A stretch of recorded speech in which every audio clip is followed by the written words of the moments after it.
వీణ్ణి పోలీసులు పట్టుకుపోతే 4 దినాలు స్టేషన్లో ఉండు, లేదా వాడు పోలీసులకి దొరకకుండా తప్పించుకుని పోవుడు.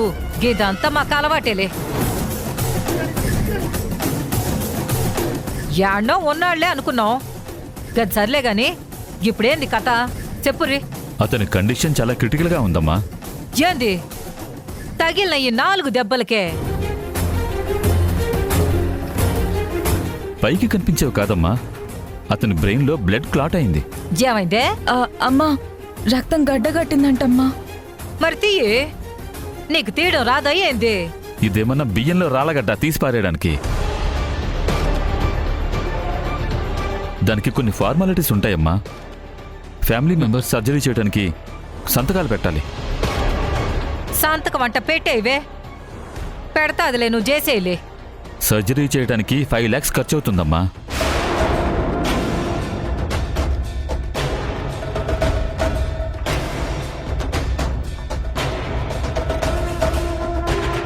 ఏంది గిట్ల గోసి గట్ల తీయడానికి 5 లక్షలా?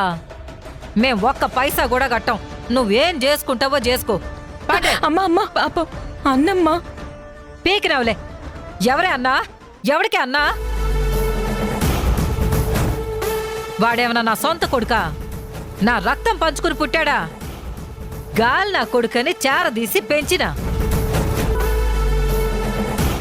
ఆసరాగా ఉంటాళ్లే అని ఓ ముద్ద అన్నం పెట్టిన. కాని వీడు సంపాదించే రూపాయికి ఊరంతా అప్పులు చేసిండు. వాళ్ళు కొంప మీదకొచ్చి మనల్ని పైసలు కట్టమని పేణాలు తోడుతా ఉండారు. ఈడు మనతో ఉంటే లాభం కన్నా మనకొచ్చే నష్టమే ఎక్కువ. ఈడు సావని పదండ్రి. ఆగండమ్మా, అదేంటమ్మా కొంచెం కూడా మానవత్వం లేకుండా అలా వదిలేసి వెళ్ళిపోతున్నారు? ఎంతైనా పెంచిన కొడుకు కదా. నీకుందా ఏంటది? మానవత్వం.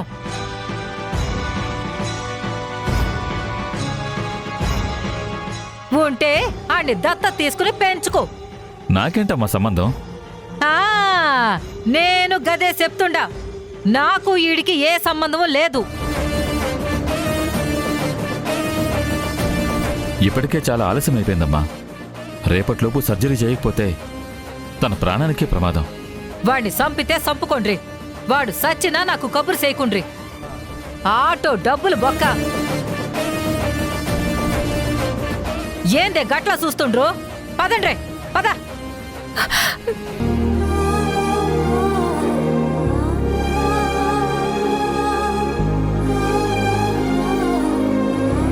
ఎన్నాళ్ళు ఎదురు చూస్తే భలే కుటుంబం తగిలింది.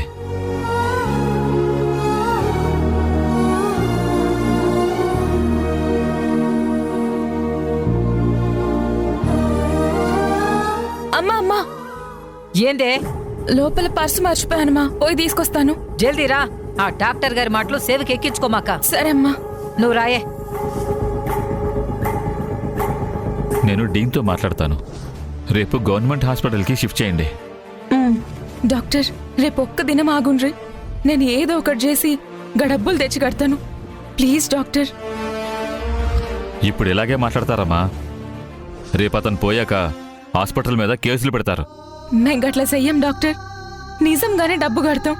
Please doctor. రేపు ఒక్కరోజైతే ఆగుతానమ్మా. తర్వాత అతన్ని షిఫ్ట్ చేసేస్తాం. అతనికి ఏదైనా అయితే హాస్పిటల్కి చెడ్డ పేరు వస్తుంది. Thanks doctor.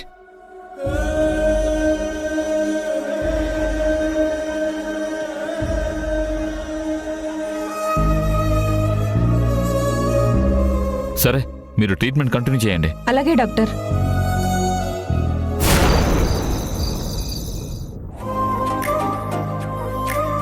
అమ్మా, ఈరోజు తెలుగు టీచర్ ఒక మంచి కథ చెప్పారు. చాలా బాగుంది. దాని నీతేంటో ఆలోచించి మమ్మల్ని రేపు చెప్పమన్నారు. నీకు ఆ కథ చెప్పనా నానమ్మ? ఒక ఊరిలో ఒక పెద్ద శిల్పి ఉండేవాడంటమ్మా. ఆయన పగలు రాత్రి కష్టపడి ప్రపంచంలోనే అద్భుతమైన దైవ శిల్పాన్ని చెక్కాడంటమ్మా. ఆ శిల్పాన్ని చూసి ఊరి వాళ్ళందరూ చాలా గొప్పగా పొగిడారంట. కానీ తన భార్యకు మాత్రం ఆ విగ్రహం వెనకాల ఒక చిన్న పగులు కనిపించిందంట. ఆ పగులు కానీ ఊరి వాళ్ళు చూస్తే తన భర్త శ్రమంతా వృధా అయిపోతుందని భయపడిందంట. అప్పుడు తను ఎవరికీ తెలియకుండా అర్ధరాత్రి ఆ పగులు ఉన్న చోట ఒక అందమైన పట్టు వస్త్రాన్ని కప్పేసిందంట. కానీ తన భర్తకు అది నచ్చక గట్టిగా నిలదీస్తే తను భయంతో నాకు తెలియదు అని చెప్పిందంట. తనకు అనుమానం వచ్చి ఆ వస్త్రాన్ని లాగి చూసేసరికి అక్కడ పగులు కనిపించిందంట నానమ్మ. దానితో విపరీతమైన కోపం వచ్చి నన్నే మోసం చేస్తావా, నా దగ్గర నిజాన్ని దాస్తావా అని భార్యని ఇంట్లో నుంచి వెళ్ళిపోమన్నాడంట.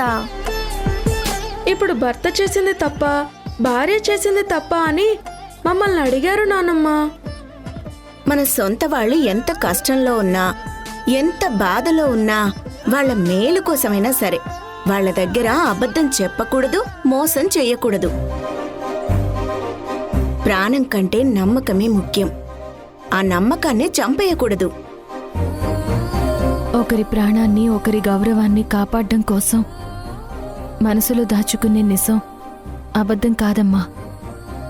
అది వెలకట్టలేని స్వచ్ఛమైన ప్రేమ. భగవద్గీత అర్థం కాని వాడు కృష్ణుడు మోసం చేశాడని అంటారు. అర్థమైన వాడే యుద్ధం చేశాడు అంటారు. నువ్వు ధర్మం వైపు నిలబడి చేసే ఏ పని మోసం కాదు శశి. అర్థమైందా? అర్థమైందమ్మా. కానీ రిషినే ఈ విషయము అర్థం చేసుకోలేకపోతున్నాడు. నువ్వే తప్పు చేసావన్నట్టు మాట్లాడుతున్నారు. నా కోపం వస్తుందమ్మా.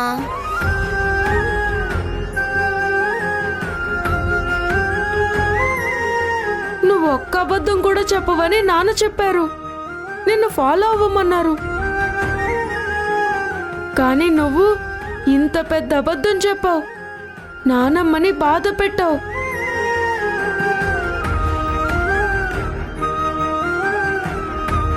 రిషి మీద ఎప్పుడు కోపం తెచ్చుకోక శశి.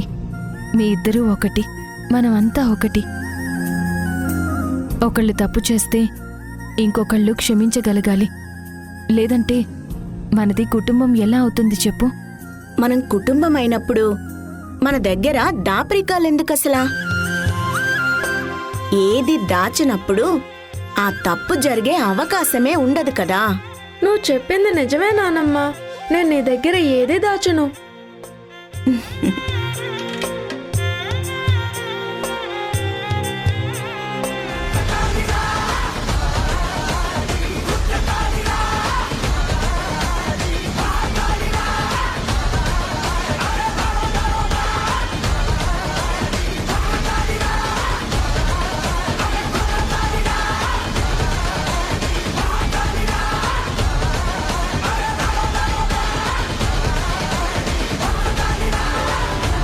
మనకి కిరికిరి ఎన్ని దినాలైందిరా పోయి ఇట్లా పక్కా లోకల్ దమ్ము కొట్టి. పోయిన ప్రాణం మళ్ళా లేచి వచ్చినట్టుంది.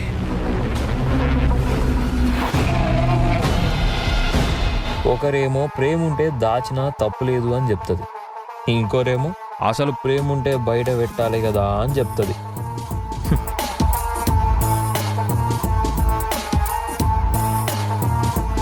రే, అసలు ఈ దునియాల ప్రేమ అనే కాన్సెప్టే లేనప్పుడు ఇక ఈ ప్రేమ ఉంటే ఏంది లేకుంటే ఏంది రవి?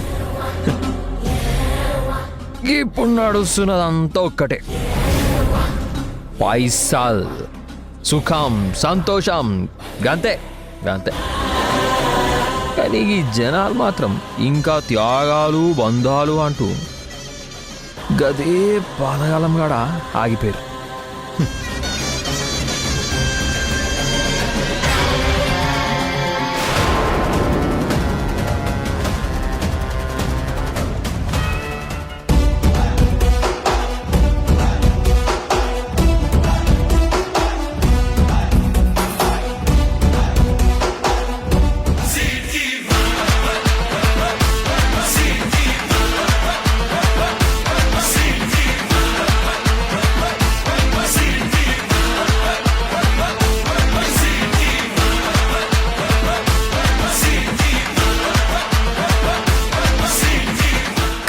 ఖచ్చితంగా వీడి యష్ కాదు. అసలు యష్ ఇలాంటి పనులు చెయ్యడు. అర్జెంటుగా వీడి వీడియో తీసి అందరికీ చూపించాలి.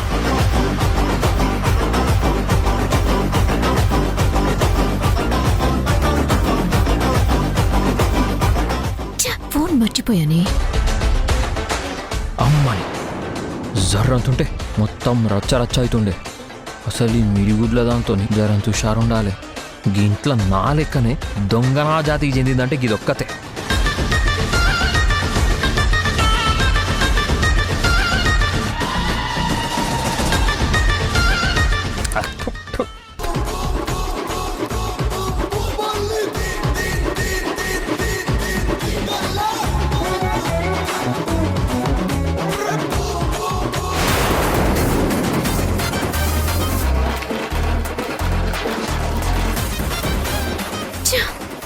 ఇప్పుడే కదా లుంగి ఎత్తి డాన్స్ చేశాడు. కిందికి వెళ్ళొచ్చేలోపు ఈ సీన్ మొత్తం ఇలా తిప్పేశాడేంటి? వీడు మనుషుల్ని పిచ్చోళ్ళు చేస్తున్నాడు రా బాబు. ఇక నుంచి వీడి మీద మొత్తం కన్నేసి ఉంచాలి. దొరుకుతాడు, చెప్తా.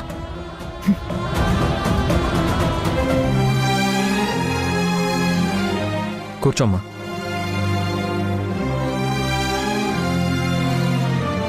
ఇక్కడేం చేస్తున్నావు యష్? నిద్ర పట్టడం లేదా? నీ గురించి ఆలోచిస్తున్నానమ్మా. నువ్వు ఒక్కదానివే నేను షాక్లో ఉన్నానని అర్థం చేసుకొని నాకు సపోర్ట్గా ఉన్నావు. ఎంతైనా అమ్మవి కదా. నీకు మంచి కొడుకులా ఉండాలనుంది, కానీ ఏం చేయను, నాకేమీ గుర్తు రావడం లేదు. పర్వాలేదురా, నువ్వు ఎక్కువ స్ట్రెస్ తీసుకోకు. పాత జ్ఞాపకాలు మర్చిపోతే ఏంటి, కొత్త జ్ఞాపకాలు చేసుకుందాం. ఏదో ఒకరోజు నీకు అన్నీ గుర్తుకొస్తాయి. అసలు రాకపోయినా పర్వాలేదురా, నేను నీ పక్కనే ఉంటాను. చిన్నగా అన్నీ నీకు అర్థమయ్యేలా నేను చెప్తాను, సరేనా? అమ్మా, ఇంట్లో తేజ, భాగ్యం, సింధు పర్లేదు, నన్ను బాగానే చూసుకుంటున్నారు. ఈ మధు సంగతి ఏంటమ్మా? తను మాత్రం నాకు తేడాగా కనిపిస్తుంది. తను కాస్త తేడానేరా, మన ఇంటి పరువు కోసం భరించాల్సి వస్తుంది. తనతో కొంచెం నువ్వు జాగ్రత్తగానే ఉండు. ఆ,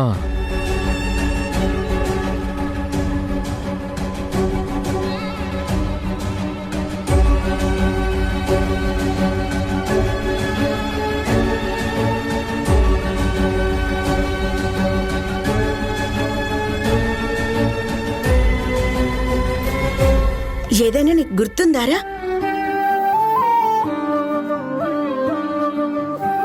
పర్లేదురా, నువ్వు త్వరగా వచ్చి పడుకోరా. అలాగే అమ్మా.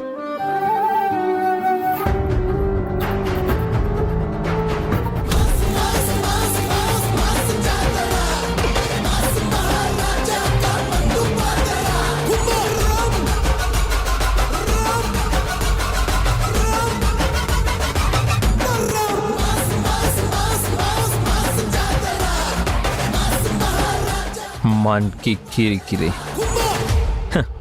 అమ్మ చిత్తరదానం, నువ్వు కంచు అనుకున్నా, మహాకంచు.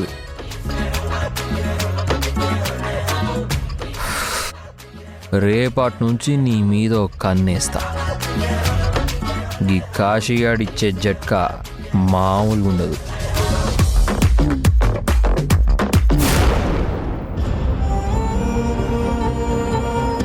సర్జరీ చేయడానికి 5 lakhs ఖర్చు అవుతుందమ్మా.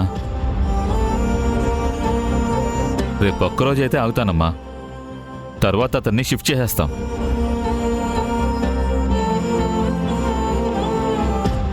అక్క, ఇందాకటి నుంచి చూస్తున్నా, ఎక్కడో ఉన్నావు. ఏ సూచన ఇస్తున్నావే? అన్న గురించేనే. హాస్పిటల్లో రేపు డబ్బు కట్టకుంటే సర్జరీ జరగదే, అన్న ప్రాణానికే ప్రమాదం అంటే దిమాగ్ అంతా అదే తిరుగుతోంది. అన్నా అని ఇంత బాధపడుతున్నావు. ఏనాడైనా చెల్లెళ్ళ లెక్క చూసిండా మనల్ని? అసలు మనుషుల లెక్క చూసిండా?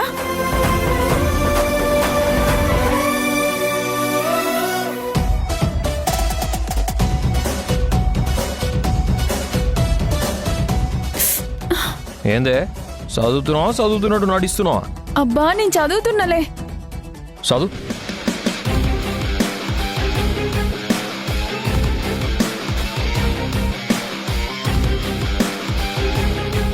అన్నా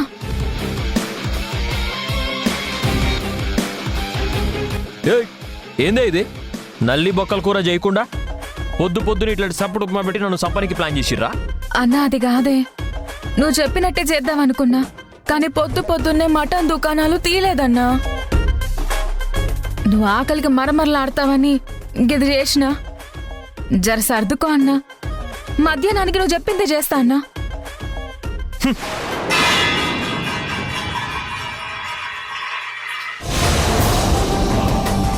ఎవరికన్నా పానం చక్కగా లేనోనికి పెట్టినట్టుంది ఇది. మధ్యాహ్నం గిట్లా నేను చెప్పిన నల్లి బొక్కల కూర లేదనుకో. అట్లనే అన్నా.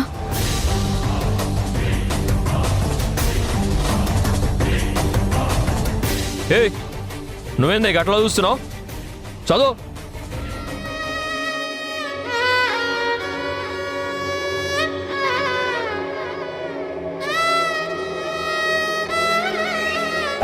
తీసిన సార్నాడు.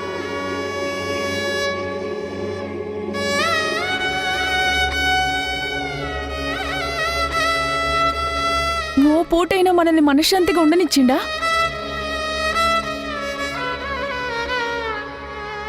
ఏంది ఫోన్ చేసినావు?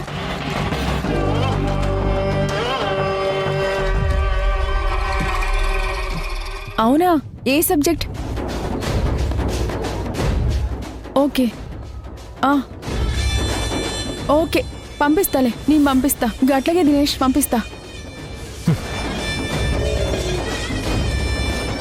ఏంది ఏమంతోనే ముచ్చట్లు? ఏంది పంపుతా అంటును? ఫోటోలా వీడియోలా? అది కాదన్నా. ఏ కాలేజీ పోయి నువ్వు ఆడ చేసాడు బీబేనా? అన్నా వాడు నా క్లాస్మేట్ అన్నా. సబ్జెక్ట్ డౌట్ ఉంటే నోట్స్ పంపుతా అన్నా.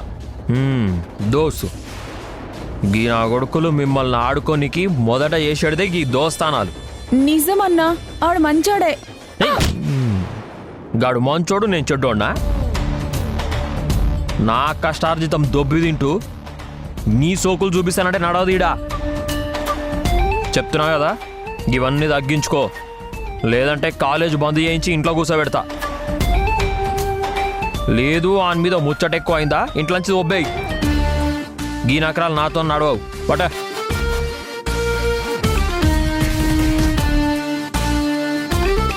వాడికెప్పుడు అందరి మీద అనుమానమే. తను చెప్పిందే నడవాలని మొండితనం. అట్లాంటి వాడి కోసం నువ్వు గింత తపన పడాలా? ఎంత కాదన్నా మనతో పెరిగినోడే. ఇన్నాళ్ళు అన్నా అని పిలిచినాము, అట్లా వదిలేయడానికి మనసు రావడం లేదే.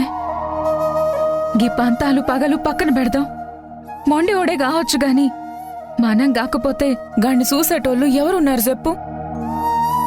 పైగా రేపు హాస్పిటల్లో పైసలు కడతానని డాక్టర్కి చెప్పొచ్చిన. చేతిలో ఎంతుందే? ఆపరేషన్కి 5 లక్షలు కావాలి. యాదుందా? గది రేపట్లోపు కట్టాలి. యానుంచి తెస్తావు? అమ్మని అడగాలే. అమ్మిస్తదా? గంత డబ్బు ఒకేసారి కట్టాలనేసరికి కంగారు పడ్డదేమో. తనకి మాత్రం మనసు ఊరుకుంటుందా? బాధపడతానే ఉంటది. తిన్నదో లేదో పోయి చూద్దాం పదా.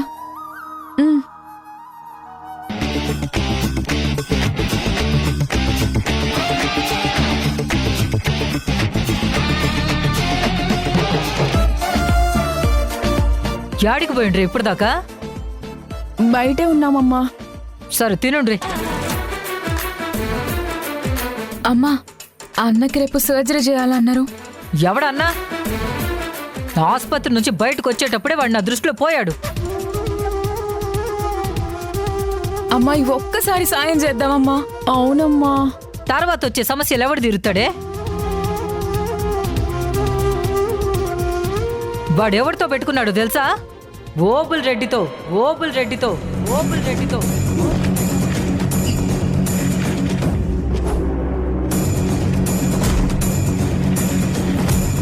ధూల్పేటలో వాడికి తెలియకుండా రూపాయి కూడా అప్పు దొరకదు. తండాల వ్యాపారంలో వాడు రాజు.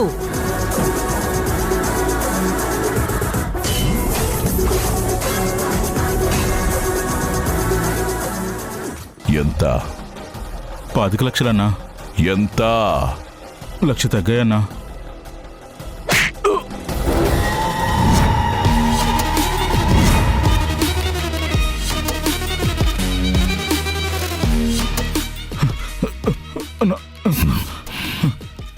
నమ్మినా మోసం చెయ్యొచ్చా? నిన్ను నమ్మే డబ్బిచ్చిన కదా, తిరిగిస్తున్నా కదన్నా. తిరిగిచ్చేటప్పుడు ప్రతోడు ఎందుకురా నా ప్రాణాలు దోడతాడు? అన్నా 10 లక్షలు తీసుకున్నా అన్నా. సంవత్సరం కూడా అవ్వలేదు. 15 లక్షలు వడ్డీ వేస్తే ఎలా?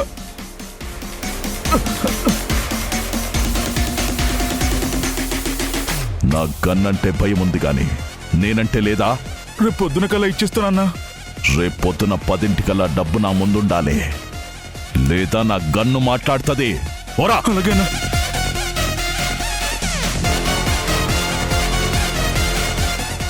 రే కాశీ, ఇక మిగిలింది నువ్వేరా. వాడిని పట్టుకోలేవు.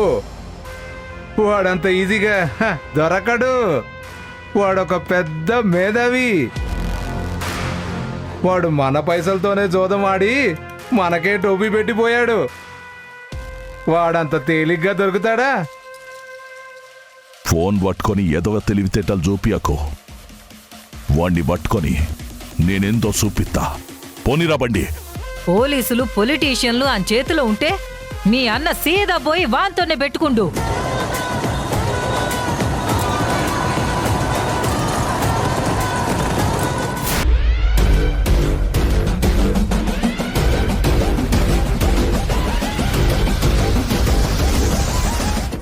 మంచి కిరికిరి. ఈళ్ళేంద్రా బయ్యడా? Sir sir sir sir Sindhu, వాళ్ళని వెళ్ళమని చెప్పు ఫస్ట్. అక్షయ